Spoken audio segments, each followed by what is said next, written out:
व्यवस्था आपको बताई थी कि पोलराइड की जो व्यवस्था होती है वो दो प्रकार की होती है, एक समांतर व्यवस्था और एक क्रॉस व्यवस्था। अब इसके बाद हम आगे चलते हैं। नेक्स्ट टॉपिक हमने बताया था आपको कि पोलराइड के क्या उपयोग होते हैं।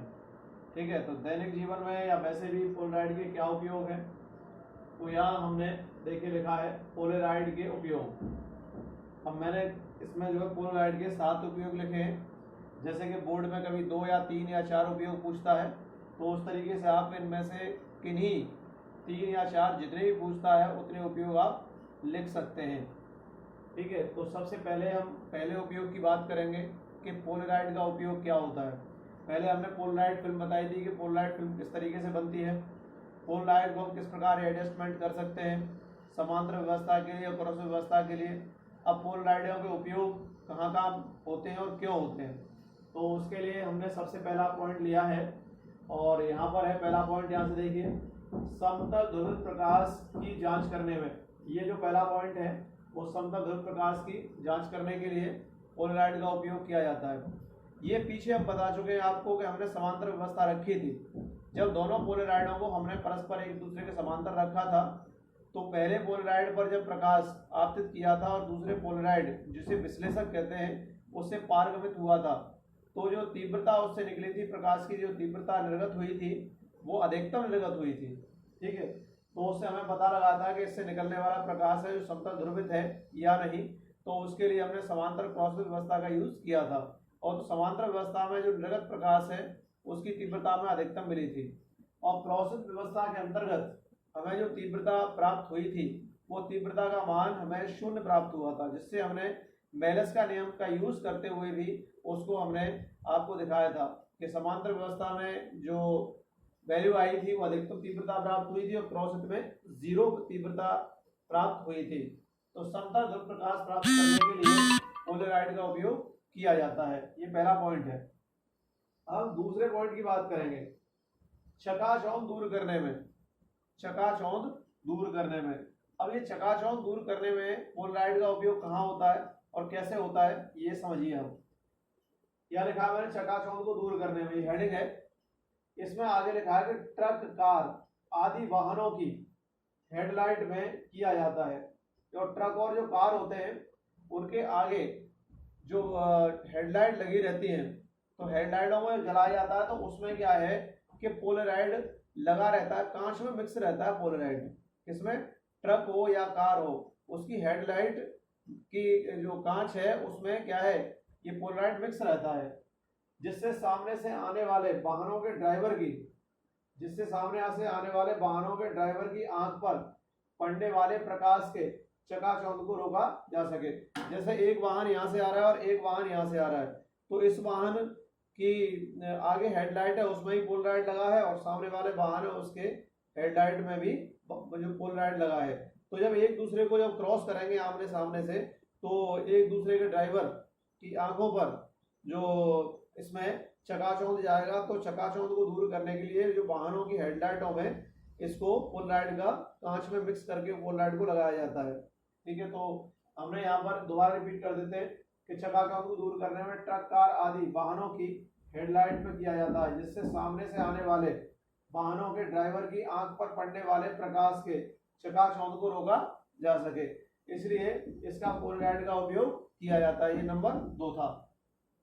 अब हम तीसरे नंबर की बात करें, तो तीसरा नंबर है ये वाला, जैसे जो बहुत ही तेजी से चलने वाली गाड़ियां हैं, जो सुपरफास्ट गाड़ियां हैं, ट्रेनें हैं, ठीक है, और वायुयान है, तो उनकी जो खिड़कियां होती हैं उसमें कांच लगा रहता है, और उसमें क्या है कि पोलराइड मिक्स करके कांच लगाया जाता है, जिससे सूर्य से आने वाले प्रकाश, क्योंकि सूर्य से आने वाला प्रकाश उसमें रेडिएशन होता है, और रेडिएशन होता है तो वो जो अंदर यात्री बैठे रहते हैं उनके उनकी आंखों पर रेडिएशंस पड़ता है। तो रेडिएशंस को रोकने के लिए वाहनों के जो वायुयान है उसमें और रेलगाड़ियां, जो तीव्रगामी रेलगाड़ियां हैं, उनके शीशों में हमेशा पोलराइड मिक्स कर दिया जाता है। तो यहाँ से देखिए मैंने लिखा है कि तीव्रगामी रेलगाड़ियों, जो तेजी से चलने वाली रेलगाड़ियां हैं, तथा वायुयान के शीशों में, जो खिड़की है उसके जो शीशों में, तीव्रगामी रेलगाड़ियों और वायुयान के शीशों में प्रवेश करने वाले प्रकाश की मात्रा को नियंत्रित करने के लिए किया जाता है। तो मैंने अभी आपको पहले एक्सप्लेन कर दिया कि जो तेज से चलने वाली गाड़ियां हैं, जैसे राजधानी एक्सप्रेस है या फिर मतलब बहुत ही तेज चलने वाली गाड़ियां हैं, क्योंकि वीआईपी गाड़ियां हैं तो उनके जो खिड़कियां हैं उनमें वो जो कांच लगा रहता है उसमें पोलराइड मिक्स करके लगाया जाता है। और वायुयान के शीशों में जो ऊपर वायुयान उड़ते हैं, क्योंकि वहां से सूर्य का प्रकाश आता है, तो या जब यात्री बैठे रहते हैं तो वहां तक जो पोलराइड अगर नहीं लगाएंगे तो जो प्रकाश है उसका रेडिएशन है वो यात्री तो पहुंचेगा। इसलिए उसके जो शीशे हैं, खिड़कियों के शीशे, उसमें क्या है पोलराइड मिक्स करके कांच लगा दिया जाता है, जिससे वहां से यात्री तक पहुंचने वाला प्रकाश है वो समतल ध्रुव प्रकाश पहुंच सके। इसलिए तीव्रगामी रेलगाड़ियों तथा वायुयान के शीशों में प्रवेश करने वाले प्रकाश की मात्रा को नियंत्रित करने में किया जाता है। ठीक है, तो ये पॉइंट नंबर 3 हो गया। अब पॉइंट नंबर 4 देखिए।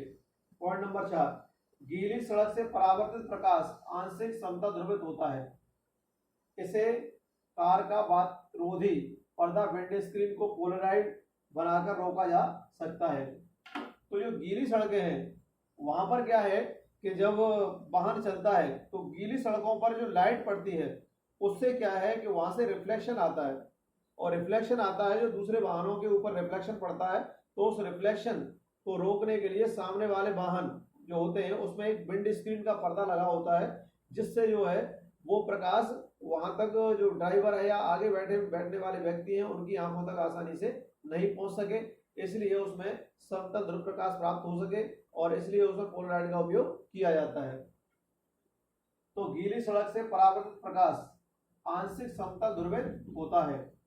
इसे कार का बातरोधी पर्दा या विंड स्क्रीन को पोलराइड बनाकर रोका जा सकता है। ठीक है, नेक्स्ट नंबर 5 की बात करें। देखिए, आकाश में त्रिविमीय चित्रों को देखने के लिए किया जाता है। आकाश में त्रिविमीय चित्रों को देखने के लिए किया जाता है 3D। आपने 3D का नाम सुना होगा, 3D, 3 डायमेंशन। इस तरीके से सामने एक सामने ऐसे, एक इधर और एक इधर, तो 3D जो 3D में जो इसको देखने के लिए पोलराइड का उपयोग किया जाता है। तो आकाश में त्रिविमीय चित्रों को देखने के लिए पोलराइड का उपयोग किया जाता है। ये पॉइंट नंबर 5 हो गया।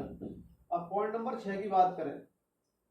पॉइंट नंबर 6 में है प्रकाशीय गुणों का अध्ययन करने में, प्रकाशीय गुणों का जो अध्ययन है उसको करने के लिए पोलराइड का एक्सपेरिमेंट करने के लिए लैब में इसका उपयोग किया जाता है। और नंबर 7 लास्ट पॉइंट है, पोलराइड युक्त ध्रुवण मापी से प्रकाशीय गुणक पदार्थ जैसे शक्कर के घोल की सांद्रता ध्रुवण तल के गुणन के मापन से ज्ञात की जा सकती है। दोबारा एक बार रिपीट कर देते हैं। पोलराइड युक्त ध्रुवण मापी से प्रकाशीय गुणक पदार्थ जैसे शक्कर के घोल की सांद्रता ध्रुवण तल के गुणन के मापन से ज्ञात की जा सकती है। इसलिए ये पोलराइड के उपयोग है। एक बार मैं दोबारा से पुनः स्पीड से पढ़ के सुना देता हूँ आपको। पोलराइड का उपयोग पहला समतल प्रकाश प्राप्त करने में, जांच करने में।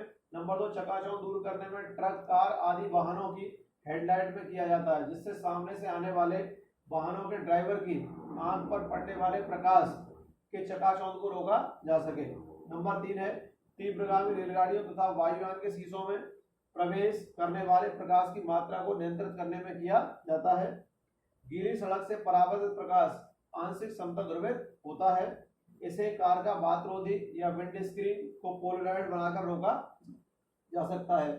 नंबर 5 आकाश में त्रिविमीय चित्रों को देखने के लिए किया जाता है। नंबर 6 प्रकाशीय गुणों का अध्ययन करने में किया जाता है। और नंबर 7 पोलराइड युक्त ध्रुवण मापी से प्रकाशीय गुणक पदार्थ जैसे शक्कर के घोल की सांद्रता ध्रुवण तल के गुणन के मापन से ज्ञात की जा सकती है। किसकी सांद्रता ज्ञात करनी है? शक्कर के घोल की। कंसंट्रेशन ज्ञात करना है किसकी? शक्कर के घोल की। तो ध्रुवण तल के गुणन के मापन से ज्ञात की जा सकती है। ये आपके 7 जो हो गए वो पोलराइड के उपयोग हो गए। तो पोलराइड के उपयोग कभी 2 या कभी 3 या कभी 4 पूछ लेता है। तो इस तरीके से आप 7 मैंने पॉइंट लिखा रखे हैं आपको। तो 7 में से जितने भी अगर पूछता है पेपर के अंतर्गत तो आप उसमें लिख सकते हैं। ठीक है, अब हम नेक्स्ट पॉइंट की बात करेंगे आगे।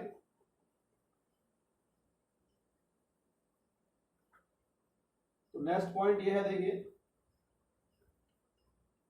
अब अगला जो पॉइंट है वो हमें तीन प्रकाशों की पहचान करनी है कि हमारे जो तीन प्रकाश हैं वो किस प्रकार के हैं और वो किस तरीके से उसकी पहचान की जा सकती है। तो मैंने यह पॉइंट लिख दिया, ध्रुवित तथा अध्रुवित प्रकाश का संसूचन करना।